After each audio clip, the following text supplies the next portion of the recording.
what we're trying to do when we're having these discussions with people over time is we're trying to uncloud the fitra, work out why is this person not connecting with their creator. And it's all about connection. You're absolutely right.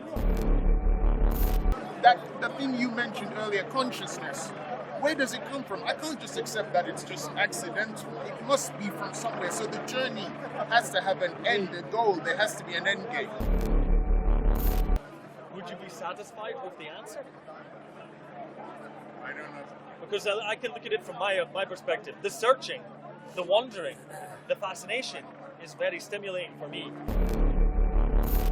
Then I would suggest, humbly, that embark on this journey and accelerate on this journey with the intention to reach the goal.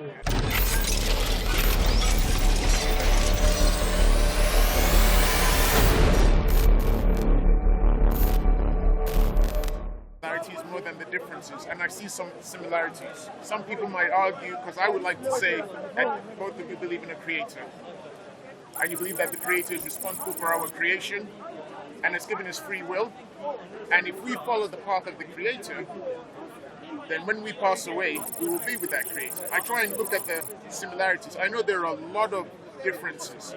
So, and the thing that I wanted to understand is the notion of the fitra. Because, like I said, I'm not a Muslim, as you know, and I'm not a Christian, but I believe in a creator. So that kind of ties in with the belief that there's a fitra, that might be, I don't know, could be an instinctual thing that the creator has put in me, or in, but the closest I've come to from doing research was when I came up with the fitra. And I wanted to know more from the fitra. If Allah puts the fitra in us, what then makes us stray away from Allah? Great question. Because He put it there, so it should then just guide us all to just follow His path. So I don't know, is it the free will that suppresses the fitra? Is the free will working against the fitra, or is free will part of the fitra? And I thought, just check and ask. So when you said you're not a Christian and you're not a Muslim either? No. Okay. So in terms of so what about yourself? What's your name, sorry? William. William. What's your name? Preston. Preston Imran. Nice to meet you. So you said that you've done a lot of research. So you said you arrived at the fitra. How did you get to arrive at the fitra? Well, the combination of things here, talking to various Muslims, reading, and I would always hear Muslims say, when I was doing research and when I spoke to Muslims, they would say everyone is born a Muslim. And then I remember from Christianity, talking about God creating man, Adam, Eve, and then God giving us free will, but then putting within us knowledge, which links us with the belief in the Creator. But then I hear about free will, and then we all stray away. So I'm like, are they working against each other, free will and the fitra, or are they one and the same? It's a great question. It's probably more than I can. I'll try my best to sort of try and give you my view on it. So the fitra just means natural inclination or a natural disposition, and what it is towards is the idea that there is a creator. That's the main part of this fitra, that we instinctively know that there is a creator. And alongside that, we get from the fitra, we get also some basic concepts of morals. So we know killing is wrong, at least. Some of these things, they come automatically to us. What you would call your conscience, in the sense that when you're about to do something bad and you get that feeling, this isn't right, I shouldn't do this. That's your fitra rearing itself. Now, your fitra itself doesn't have any power as such over you. It's just like a sixth sense, almost, if you like. Yeah. But where it comes from, there's lots of different explanations. But the one that I find sort of a little bit convincing is, initially, when Adam was created and before human beings were put onto the earth, all of the human beings that ever were going to be born were taken from Adam, and all that progeny was put before the Creator. And the Creator said, "Do you testify to us? Do you testify? This is pre-existence on here. Do you testify that I am your Lord? And we testify that you are our Lord." So that knowledge of the Creator is innately then within us. It's innate. Now, then we have we're born on the earth, And you're born on the earth, you're born in different states. So I could be born into a Muslim family or a non-Muslim family, in a rich family or a poor family, or in a state where my last consideration is religion. So I could be starving, suffering, other things like this. Or I could be in a state where I could be born into an atheist family, and from the beginning I'm sort of taught to disregard these myths and these stories. And what can happen over time is your fitra becomes clouded. Yeah. It's like there's the sun, and then this cloud goes over the sun, and the sun is still there. Some of the light is coming through, but the clouds a little bit obscure the detail of it. And what we're trying to do when we're having these discussions with people over time is we're trying to uncloud the fitra, work out why is this person not connecting with their creator. And it's all about connection. You're absolutely right. Why is this not happening? And it's many reasons. So some people have had some sort of traumatic experience. They've lost a loved one, and then they maybe subconsciously blaming the creator for that, or there's some other suffering that's happened to them, or they've seen suffering in the world. Like, why are people starving? And this is one of the common questions that makes people think, well, maybe the creator doesn't exist. But if you must have come across the studies that talk about, if you look at children, they will automatically look for agency or some sort of thing that's controlling everything in the world. It's almost like they have an innate belief. I can't remember. I think it was a Cambridge study. I don't remember it, so I won't quote it. But I think it's quite clear that this fitra exists, and it's really like a compass. It's designed to bring us back to that one God. But it can be easily clouded over. It can be clouded over. And really, the whole point of life is to try and uncloud it, and that comes through research, through experience, talking to people, and then coming to that conclusion that the information I'm being given is accurate. I can trace it to a divine source, that the creator exists, and then you try and establish that connection with the creator. And once you do, so we believe as Muslims that there's two types of guidance. So one guidance is, we call it irshad, which is really what the messengers do. God has given them a message, and they come and they give that message to you. So all the people here who are trying to talk to you about a specific religion, they're doing that type of guidance. They're saying, look, the Quran is like this, it's got this information in it, it tells you to do this. It's called irshad. Irshad.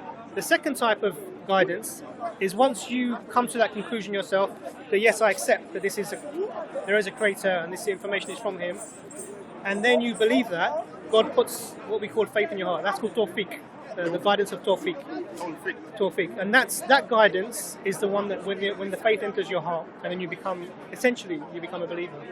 Wait, so when the faith enters your heart, is that at the moment of creation when Allah creates you? You get tawfiq. No, sorry. You said that's by talking. That's right. So first is the information and accepting the information.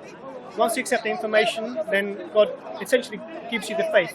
It's having that faith within you. And that's a process. So life is a process. So you're in the searching phase of that process. I'm still searching. And you're going to get to a stage, hopefully, God willing, where you decide, okay, I believe this now. I accept it. I can't reasonably doubt this now. I believe. And then at that point, when you accept it, the Creator will put the faith in your heart. And so ultimately, we don't believe I can't change you. I don't believe that. It's going to come between you and your Lord. So your part of it is to be sincere to the information that's given to you and try and research that. And then that spiritual connection comes when you accept it internally. So I may not even know that you've accepted it. I met a brother. He was 25 years old. This was in the, when would that have been? In the, how old would he have been then? So I met him when he was 85. When he's 60 years prior, he goes, I was in India under British rule, and I owned lots of land. And I would see my Muslim servants, every now and then they'd go off, and I knew, okay, they're going to pray. That's all I knew. I didn't regard I was looking down on them, but I didn't regard them as anything significant, didn't think their religion was important. 60 years later, he goes, what they do, let me have a look. He's in a different stage of his life now. He's looked into this, and 85 years old, he becomes a Muslim because of something he saw 60 years ago. 60 years ago. So that was his journey. So everyone has their own journey. No one can make anyone become anything. All that we can do is say, this is the information that's provided, and that's what you do. And the fitra is really, our discussions are really about trying to uncloud that fitra, to let you establish your connection with your Creator. That's our approach to it. So I don't know if that was... That was helpful. I mean, I dragged my friend there. Okay. What do you feel about that? This idea? Are you a Christian or a... No, I don't subscribe to any religion. Or any belief. spiritual journey, like you were saying. Similar to a conversation we had last week, or maybe a week before, when you were asking me, when I was saying I felt this inner drive towards a course of action, and you were asking me, what is that? Where does it come from? Where does it? And I say, I don't know, because I don't know. So that's my take on that. It's a certain perspective on life that you can use. I mean, that's all I can say, really. One thing I can say is about you mentioned something, a drive for people to see agency within things happening in the world.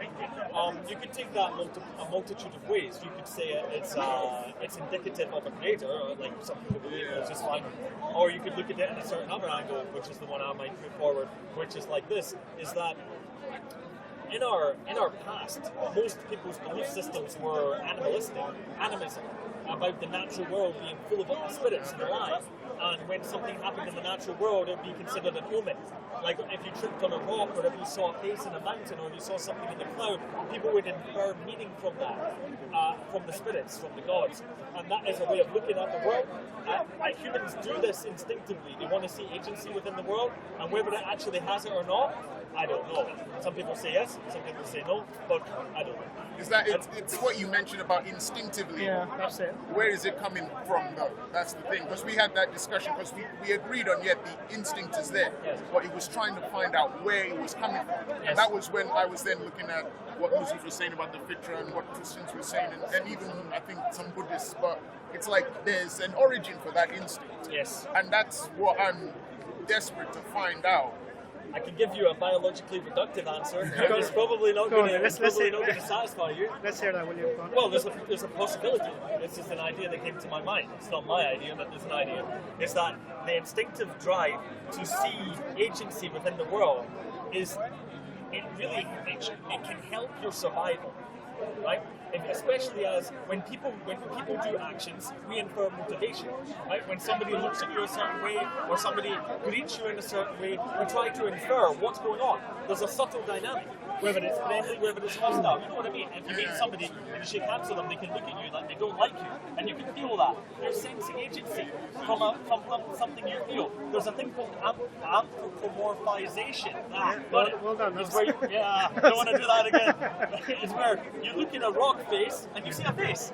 This is the human brain looking for patterns. We look for patterns in the world, and you say, why? Because patterns allow us to infer cause. And if you can infer cause, you can plan the future. You can say, well, I've seen that animal before. It's got red and black stripes. That means it's poisonous. I want to stay away from it.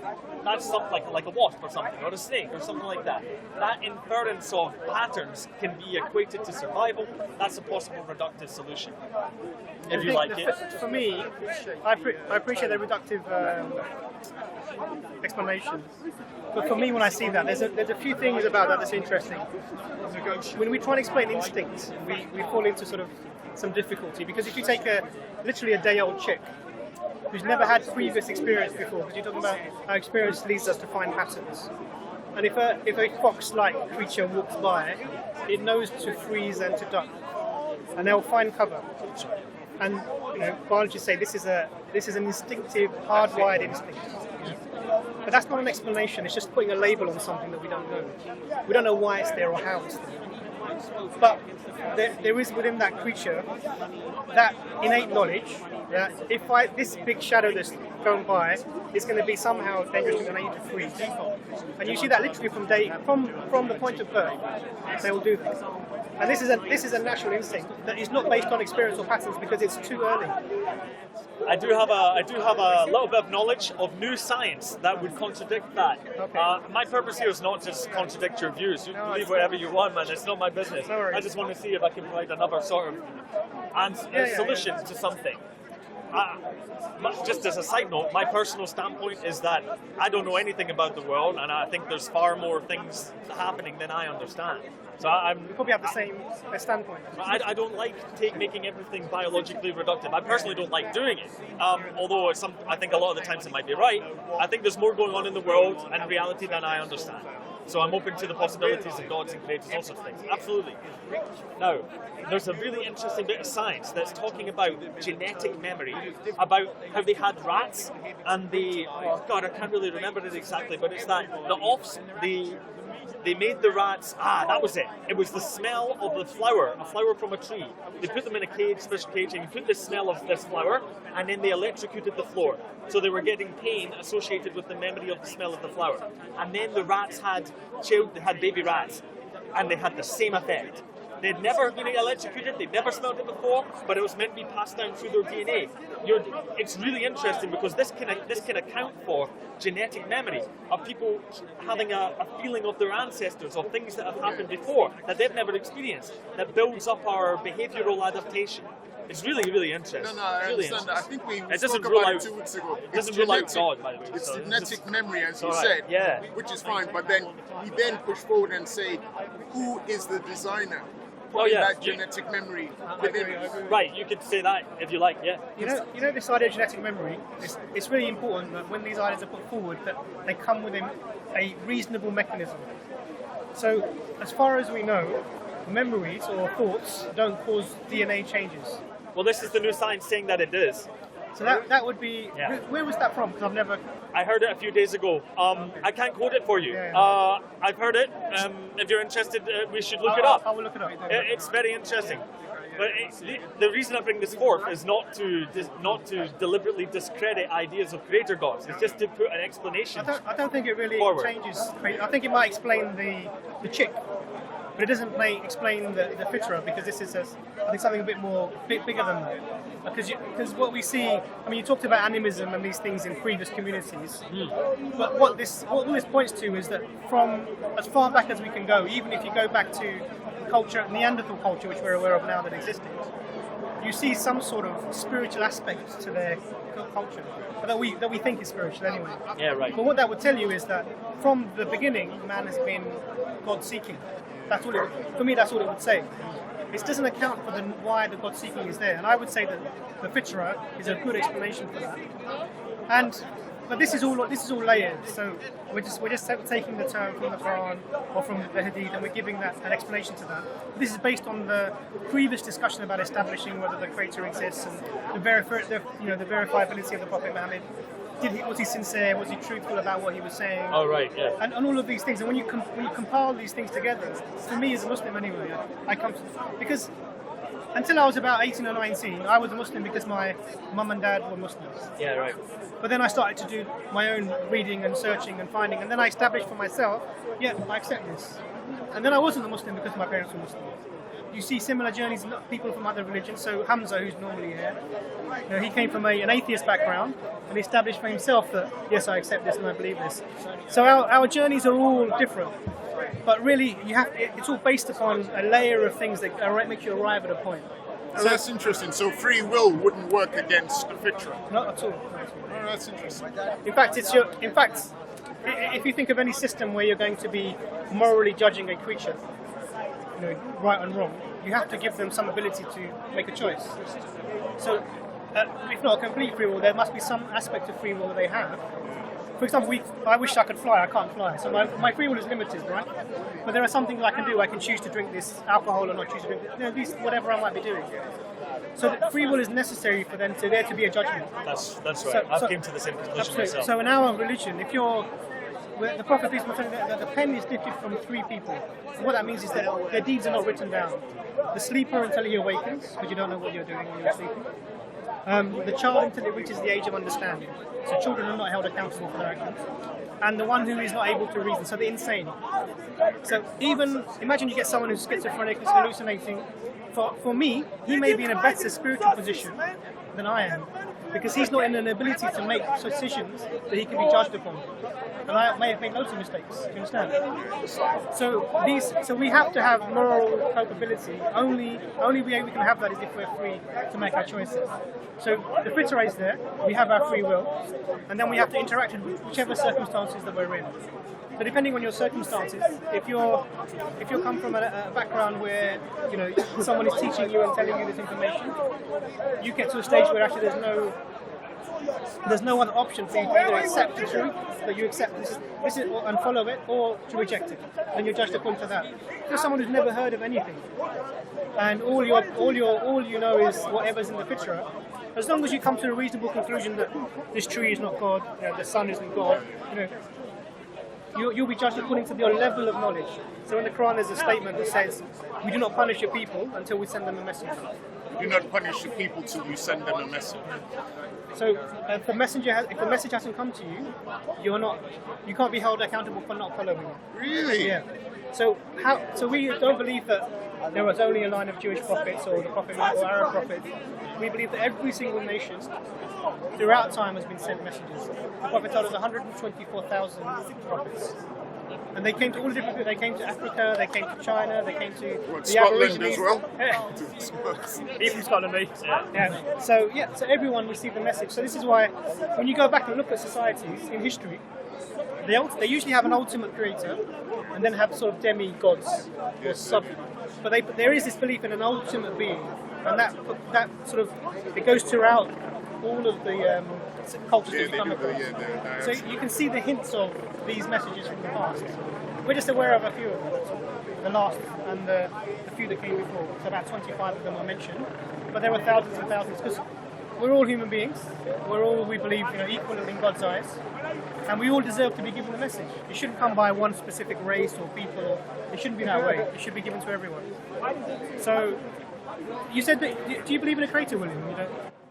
I can't say the word believe, to be honest with myself. So I'm not sure how I can say it very easily. I don't know. I don't know if there's a creator. That's all I can say. I'm not sure if it's more likely or less likely. It's not a very satisfying answer, I know, but that's the honest. How have you arrived at that sort of position? What sort of led to that? Well, I've had various experiences. You could call them spiritual experiences. And in any case, looking at the complexity of the world and reality, I studied as a biologist, and now I'm very interested in philosophy. Just trying to understand the mystery that's life. So the more I look into it, the more it seems perplexing in a certain sense. Like, things get more and more complicated, and I realize that there's more I don't understand. That's it. So I haven't had something really that said it's absolutely going to be that. It's more like, I learned this, I learned I don't know that. Yeah. You know what I mean? That's it. Those are the kind of conversations I've had with him and another guy, because like searching, trying to get to A point. to the point of the origin. So for me, I completely understand. I have a similar sort of background as well. And the point with looking at something like biology is, we have to start with a point where life starts. We can't start from any other place, and then we can go through so it doesn't really answer the question of the bigger picture of the universe and everything else like that. So if you're looking for me, if you want to go back to get a reasonable answer of why we are here and why is there something rather than nothing, then really you have to go to sort of looking at the cosmological picture, because really we have to explain the universe. What is it? Why is it? How is it? So science does the how and the what, but really the question that religion comes with is the why is it. And even the how is limited, because we can only go by whatever is available within the universe, either as powers of observation or systems of thought that allow us to do that.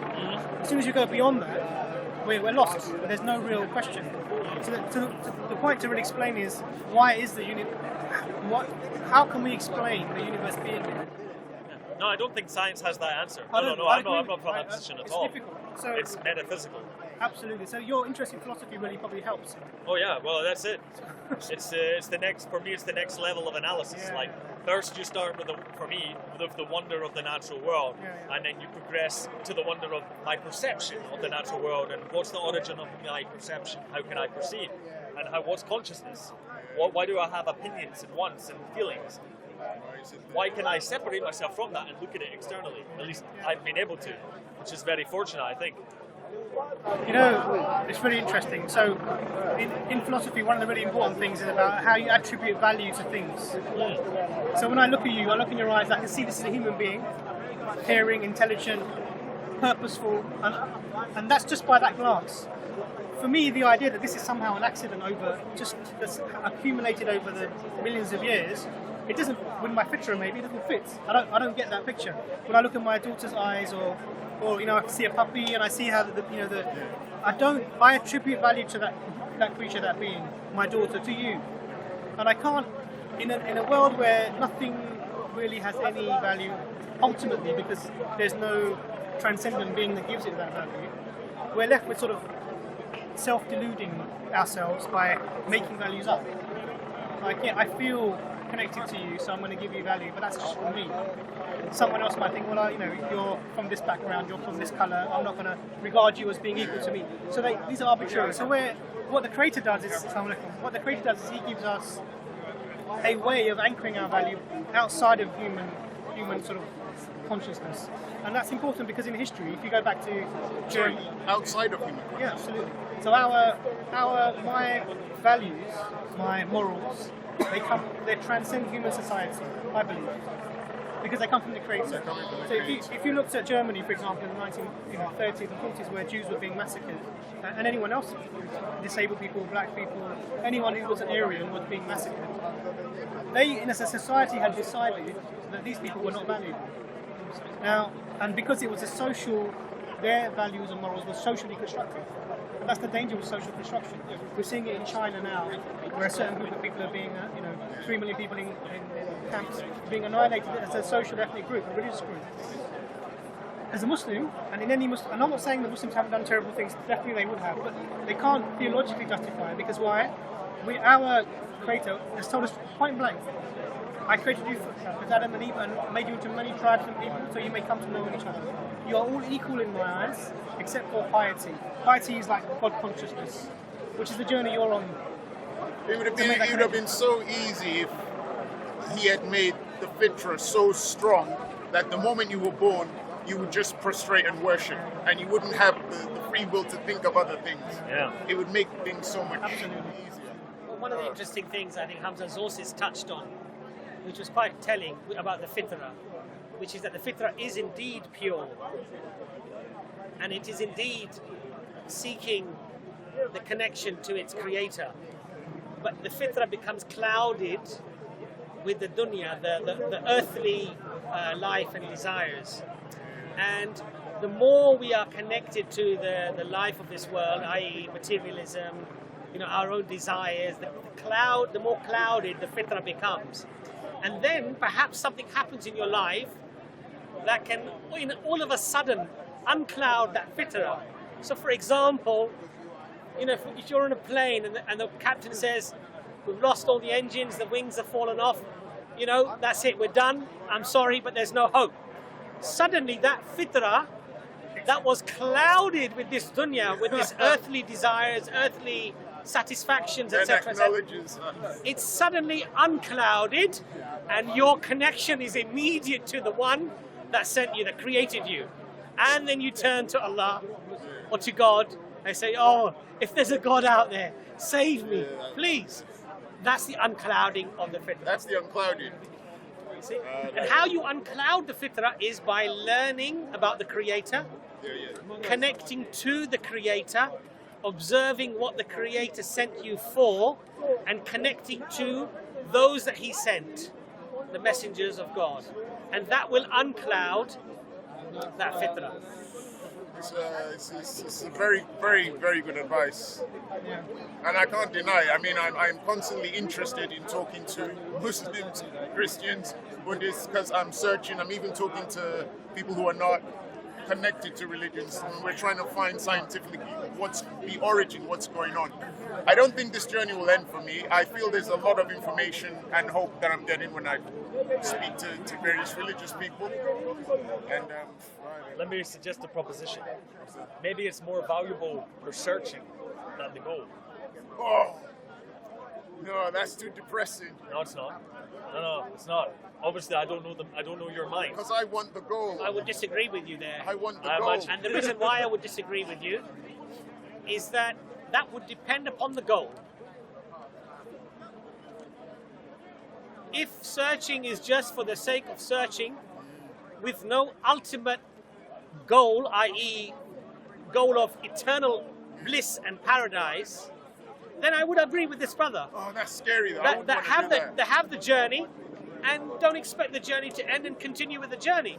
But I would suggest that if and I say if, this paradise does exist, this promise of God is true, then I would suggest humbly that embark on this journey and accelerate on this journey with the intention to reach the goal. I want to reach the goal. I want it to end. I don't want to keep doing it forever. And What's the goal? The goal is to understand, why do I exist? Why do I have the emotions that I have? Why do I have the opinions that I have? Uncover value. Why does everything here exist? That the thing you mentioned earlier, consciousness.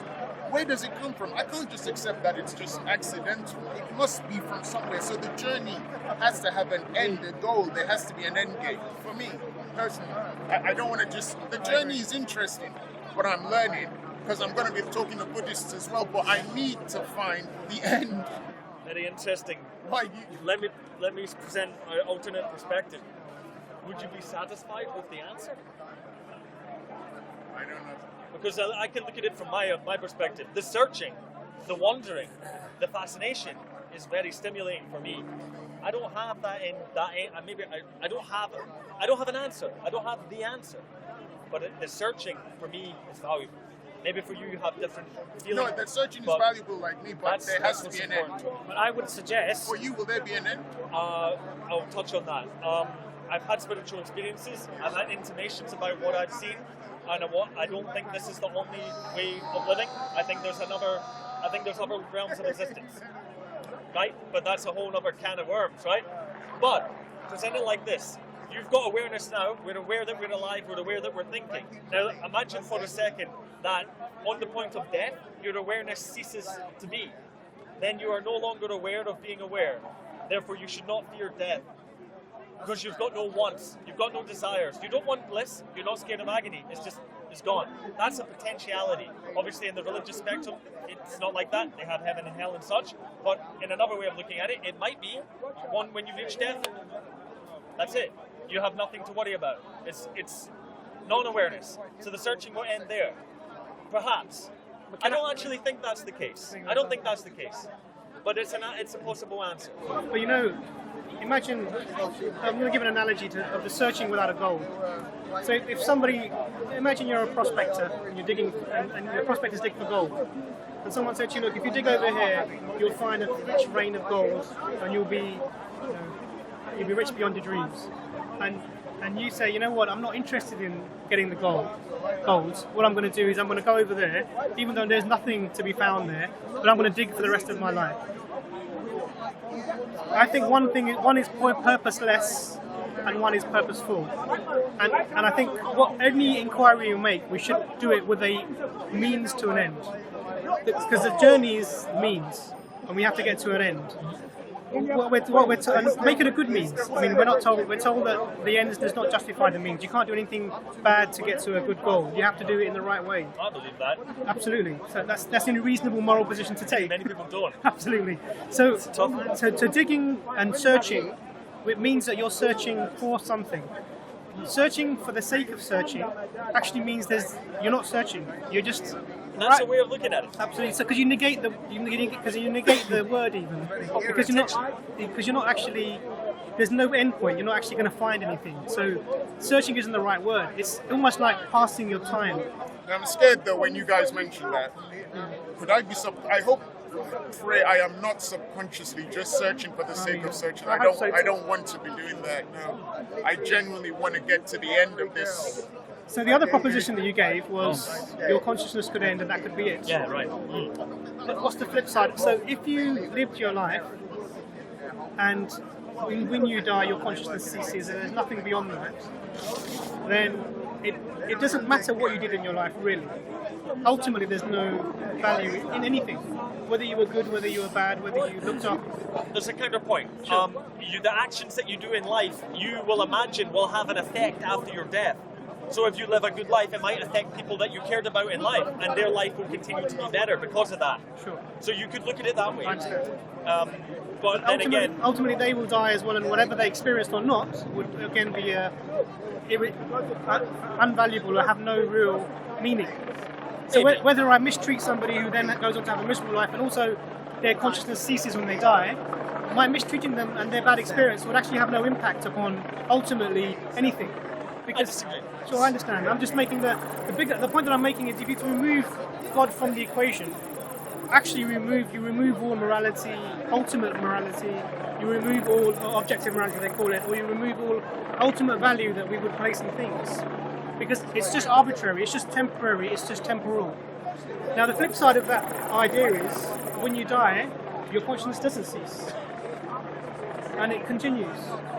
And it continues ad infinitum, so it goes on forever. Your consciousness will continue even after you're dead. So